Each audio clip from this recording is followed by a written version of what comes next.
네, 국내 시장을 진단하고 데이터로 점검해드리는 데이터로 증시 시간입니다. 오늘 순서는 버크셔리치 강동진 대표 나와 계십니다. 안녕하십니까? 안녕하세요. 안녕하십니까?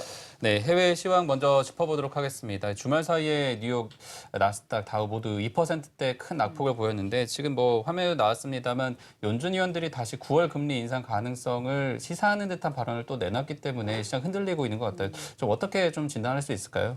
조금 왔다 갔다 하는 면이 있죠, 그죠? 예. 올린다 그랬다가 안 올린다 그랬다가 시장은 금요일 날 제가 그 금리 인상과 관련돼 가지고 노이로제를 보내고 있다 하는 그 타이틀을 보냈었는데요.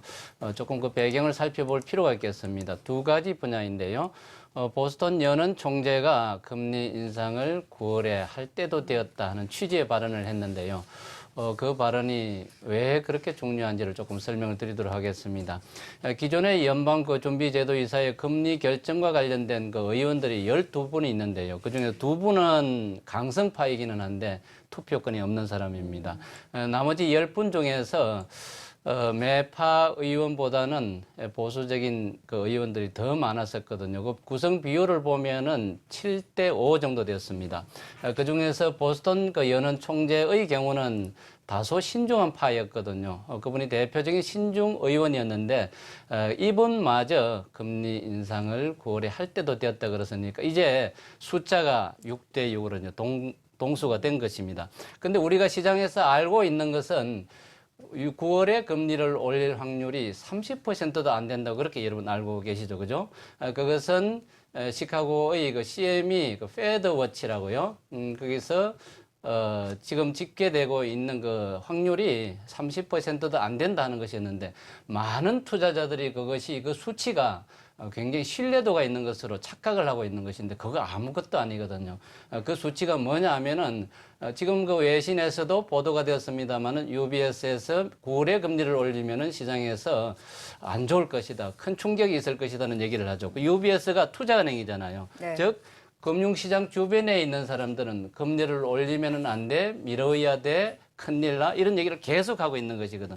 그 수치가 그 페드 워치의 그 확률하고 연동이 된다고 보시면 네. 되는 겁니다. 그래서 사실은 시장 주변에 있는 사람들의 압력이거든요. 이게 경제학 용어로는 제3의 압력인데 우리가 많이 듣는 것은 아주 그 공정한 수치를 듣는 게 아니라 제3의 압력 수치를 듣고 있는 것입니다.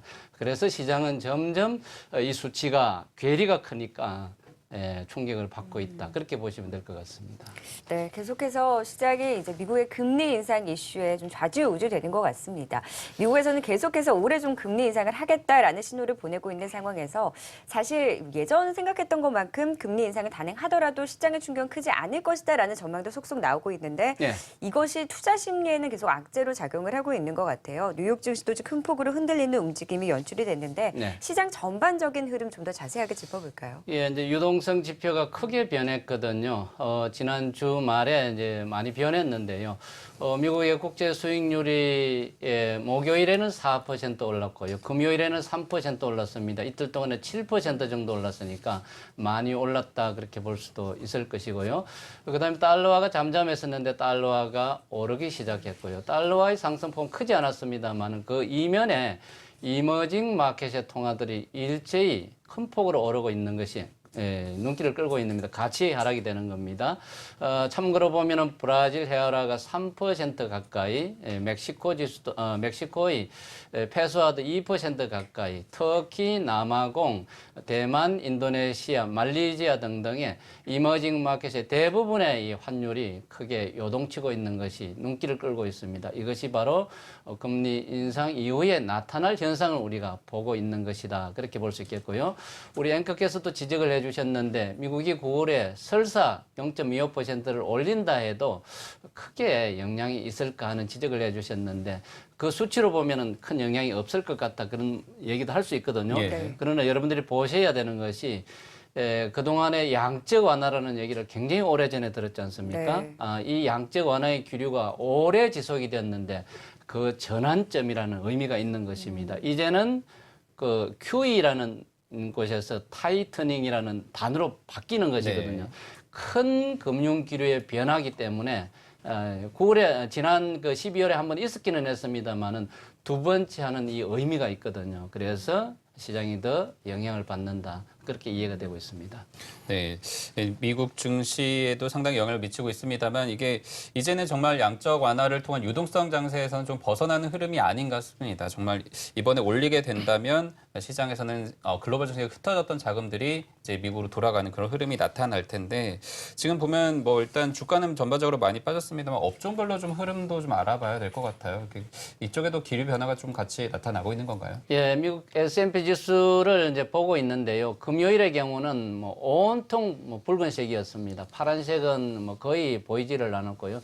우리나라하고 반대로 미국은 빨간색이 하락이거든요. 그렇죠. 그래서 네. 전광판이 온통 뭐 빨갰으니까 예. 뭐 특징적인 변화를 얘기할 수가 없었고요. 그러나 일주일 동안에 이렇게 모아놓고 보면 주간 동향으로 보면 조금 보였습니다. 일주일 동안에 유가는 그래도 올랐거든요. 그래서 석유화학 종목군들은 일주일 동안에 올랐다 그렇게 집계가 되고 있고요. 그다음 항공주들도 좀 오른 편이었습니다. 대신에 하락한 종목은 소비주 쪽이요. 우리가 잘 알고 있는 월마트라든지 코스트코라든지 나이키라든지 이런 소비 쪽의 종목군들이 좀 유별나게 좀 많이 내렸다 이렇게 집계가 되고 있습니다.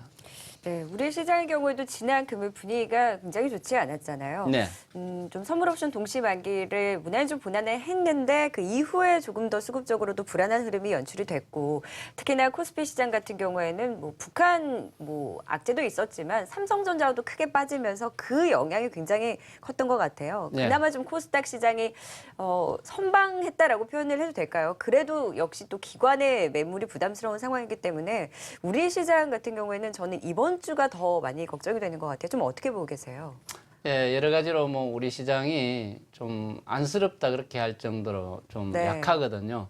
다른 나라가 유동성 랠리를 전개할 때 우리 시장이 좀 올라줬어야 되는데 그런 것도 아니고 그다음에 우리 시장에서 그나마 코스피가 그동안에는 참 선방했었거든요. 선방했는데 그 안에 내용을 들여다보면 그런 게 아니고 외국인 투자가들이 파생 시장을 통해서 견인한 면이 있었습니다. 그 대신에 국내 기관 투자가들은 아주 좀 혼란스러운 그런 상황이었고요. 그래서 지수는 좀 오른 것 같았는데 차별화도 심했고 수급의 질도 좋지 않았고 그런 모습이었는데 지금은 이제 조정받을 때 지금 조정을 받는 것이거든요. 그게 좀 고약하다 이렇게 느끼게 되는 겁니다. 일단 외국인 선물 동향을 보면은 지난 6월 이후에 외국인들은 우리 시장을 좋게 보고 강세 방향으로 포지션을 참 많이 가지고 있었습니다. 네. 그런데 만기일에 일부 정산을 해야 된다고 제가 소개를 해드렸죠. 그죠? 만기일에 정산을 했는데 굉장히 좀 얌전하게 잘했거든요. 그런데 금요일 날 이제 네. 터진 겁니다. 터진 건데 원래 포지션을 많이 가지고 있으면은 그쪽에서는 속임수도 쓰고 그랬거든요. 그게 대표적인 속임수였거든요. 그 전날에 이렇게 올려놓은 것이요. 고점을 올려놓고 목요일, 금요일 날 빼니까 그냥 와르르 이렇게 떨어진 것이었습니다. 이게 좀 고약했는데 이게 북한의 핵실험 때문이다 이런 보도도 있습니다만은 핵실험 이슈가 나오기 전에 선물은 이미 다 떨어져 있었습니다. 그러니까 그 요인 때문에 그런 게 아니고 코스피가 추세적으로 조정을 보일 시점에 조정을 보이지 않고 막아놨던 것이 풀렸다 이렇게 여러분들이 이해하시면 되겠고요. 그 다음 이후로는 오늘 이후로는 이제 충격파를 받게 되는 것이거든요. 이제 문제는 충격파 이후에 반등을 하게 될 것인데 그 과정들을 여러분들이 잘 모니터하고 대비하는 게 좋겠다는 말씀을 드리고 싶습니다. 네, 말씀해 주신 대로 지난 목요일, 금요일 사이에 외국인 흐름이 상당히 우리 시장에 부정적인 영향을 미쳤습니다. 특히 선물 시장도 마찬가지지만 뭐 코스닥 거래소 이렇게 마찬가지로 기관 외국인 모두 수급이 받쳐주지 않으면서 시장이 크게 무너지는 흐름을 나타냈는데 사실 뭐 북핵 이슈는 핑계거리죠. 그 전에 뭐 유동성 자체가 좀 약해졌다라는 게 확인이 되는데 수급별 종목별 어떤 흐름 보였는지 먼저 보고 또 얘기 진행하도록 하겠습니다. 네, 먼저 코스피 시장부터 살펴보도록 하겠습니다. 삼성전자 가장 그날 이슈가 됐던 종목입니다. 미국에서 기내 사용 금지 소식이 전해지면서 외국인들이 매도로 전환을 하고 기관도 함께 팔면서 급락세가 연출이 되면서 지수에도 부담을 주는 모습이었습니다. BGF 리테일은 좀 좀 악재성 뉴스가 있었습니다. 홍석조 회장의 지분 매각 소식에 급락하는 중에 그래도 외국인과 기관이 동반 순매수를 보였고요. 기관은 현대모비스와 현대차, 기아차, 현대차 그룹주들을 담아가는 모습도 눈에 띄었습니다. 반면에 제약 대장주인 한미약품 매도를 지속했고 또 LG생활건강과 아모레퍼시픽 화장품주도에 대해서도 매도세를 보였고요. 아이폰 7의 효과가 크지 않을 것이라고 보는 걸까요? LG 디스플레이와 LG 이노텍에 대해서도 매도에 나섰습니다. 외국인들은 경기 방어 성격이 강한 한국전력 매수세를 보였고요. 기아차에 대해서도 동반 매수세를 보였습니다. 기관과 반대로 LG생활건강과 LG 디스플레이 매수세를 보였고요. 두 주체 모두 인버스 ETF 매수를 하면서 시작 하락에 또 베팅을 하는 모습까지 연출이 됐습니다. 전반적으로 수급적으로 좀 이런 방향성이 보이는 것 같아요. 업종별로도 좀 더 자세하게 짚어주시죠. 예, 삼성전자의 쏠림 현상에 대해서 여러분 좀 관심이 많을 것인데요. 삼성전자는 제가 모자가 두 개다 그 말씀을 드렸습니다. 하나는 파생 시장에서의 칩으로서의 모자가 하나 있고요. 예. 그리고 추세가 꺾이면 삼성전자의 매물이 자동으로 나오는 것이거든요. 그런 면이 있고 하나는 이제 뭐 반도체라든지 이 모바일 쪽이라든지 이런 기업들의 본연의 가치에 의해서 움직이는 그런 영향이었는데 우리 국내 기관 투자가들이 그동안에 쏠림 현상이 좀 있었는데 삼성전자로 몰려갔었거든요. 펀드 수익률을 맞추기가 어려우니까 몰려갔었는데 네. 한참 몰려가고 난 뒤에 삼성전자가 지금 또 떨어지는 겁니다. 그리고 네. 혼란 과정이 좀 연상이 되는 것이죠. 그래서 그 과정에 있다는 것이 좀 눈에 띄고요. 그 다음에 다른 업종군은 뭐 거의 지금 뭐 기관 수급이 영향이 워낙 많이 받으니까 좀 부진했거든요. 그래서 볼만한 종목은 방어주 유형, 뭐 한전이라든지 예. 그다음 내수형 종목이라든지 이런 유형밖에는 지금 안 보이는 그런 상황입니다. 방위산업주도 좀 방어형이고요. 근데 앞으로는 우리 시장에서 삼성전자 쏠림 현상 때문에 다른 개별주들이 굉장히 많이 다치는 그런 형태잖아요. 네. 좀 긍정적인 면도 있는 겁니다. 그쪽에 삼성전자가 좋은 것으로 알고 우르르 몰려갔는데 보니까 그쪽도 아니더라. 그러면은 이제 방황하게 되겠죠. 아, 개별 종목군들이 많이 빠졌으니까 이쪽에서 틈새장도 봐야 되는구나. 이런 기류도 있을 수 있거든요. 그래서 이번 충격파가 좀 끝나고 난 뒤에 개별 종목장이 오히려 될 가능성이 또 있다. 이 말씀 좀 드리고 싶습니다. 그런데 그 시점이라는 게 굉장히 애매한 게 저희가 이제 추석이 바로 이제 껴 있고요. 예. 그리고 그 다음 주에 이제 FMC에서 결과가 또 나오게 되면 그렇죠. 그 파장을 고스란히 흡수하게 되는 형태가 되기 때문에 네. 이 시기라는 걸 한 뭐 1, 2주 기다려가지고 삼성전자에 쏠렸던 게 개별적으로 간다라고 보기엔 좀 기간이 너무 길잖아요. 네. 그 사이에 대응을 좀 한다면 일단 좀 어떻게 좀 하는 게 좋을까요? 네, 잘 지적해 주셨는데요. 그 말씀을 드리고 싶었거든요. 다른 나라는 하락을 하더라 그래도 뭐 대응을 하고 활발한 활동이 있을 것인데 예. 우리는 그 기간 동안에 너무 오래 쉬는 거예요. 예, 쉬어버리죠. 예, 우리가 그런 고민을 하기보다는 외국인 투자가는 더 고민을 하게 되는 것이거든요. 그래서 외국인 매물 부담이 일단은 걸리고요. 두 번째로는 이제 끝나고 난 뒤에 월요일 지나고 나면은 20일, 21일 FOMC 회의가 열리는데 그때 결정을 하게 될 것인데요.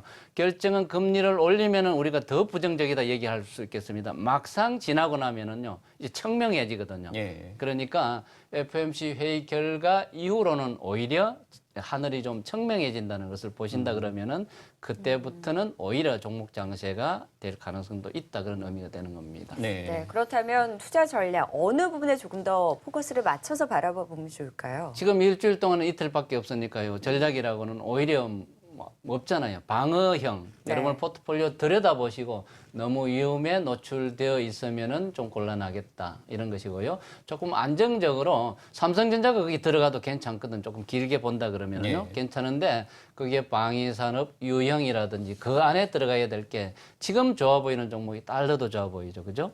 그 다음에 지수로는 인버스가 또 안 좋아 보이잖아요. 이 석유도 안 좋아 보이고 좋아 보이고 안 좋아 보이고 하는 것이 너무 뚜렷하거든요. 이와 관련된 ETF 상품들이 다 주식과 같은 역할을 하니까요. 이들 유형의 종목들이 여러분 포트폴리오에 요소에 들어있으면은 이 혼란장에서도 좀 더 여유로워질 수 있다 이 말씀을 드리고 싶습니다. 네, ETF 상품과 또 방위 산업 관련주들에 대해서 관심을 가져보자라는 의견을 주셨는데요.